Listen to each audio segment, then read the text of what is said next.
శ్రీ గణేశాయ నమః. శివాయ గురవే నమః. శ్రీ ఆదిశంకర భగవత్పాదాచార్యులు వారు రచించిన శివానంద లహరిలో శ్లోకం.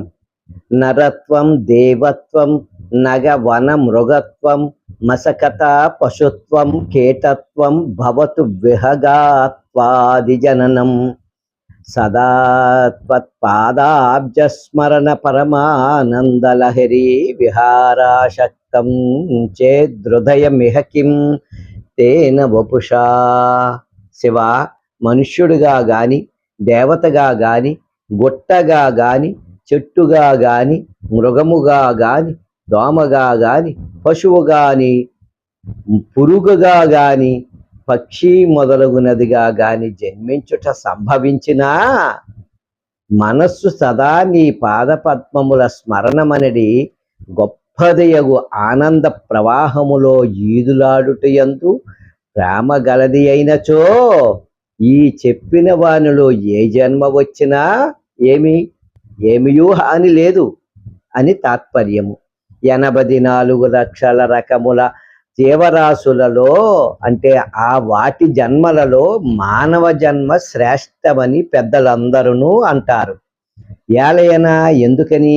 మనుష్య జన్మయందే మోక్ష సాధన సామాగ్రి పుష్కలముగా ఉంది గనుక.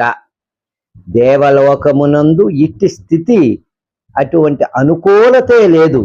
ఇది సర్వసాధారణమైన విషయము అయినను అదృష్ట విశేషము చేత ఇతర జన్మల యందైనను ఒకవేళ భగవత్ సేవ లభించినచో తరింపవచ్చునని తెలియవచ్చుచున్నది. ఎట్లనా? ఉడుత, వానరులు, బల్లోకములు అంటే జాంబవంతుడు మొదలగు వారు, జటాయువు మొదలగునవి శ్రీరాముని సేవ చేసి తరించెను. గజేంద్రుడు శ్రీయప్పతిని సేవించి తరించెను. ఏనుగు, సర్పము, సాలెపురుగు ఇవి శ్రీకాళహస్తీశ్వరుని సేవించి తరించెను. బృందావనమున చెట్టుగనో పుట్టగనో గుట్టగనో జన్మించినచో నన్ను ధన్యునుగా భావించుకొందును అని ఉద్ధవుడు చెప్పెను. కావున ఏ జన్మ ఎత్తినను భగవత్ ప్రేమ భగవత్ సేవ లభించినచో తరింపవచ్చునని భగవత్పాదుల వారు ఇక్కడ ప్రకటించారు. మాం వ్యపాశ్రిత్య పాపయోనయః అపి పరాం గతిం యాంతి అని గీత కూడా వచించెను. శ్రీ గురుభ్యో నమః. శివాయ గురవే నమః.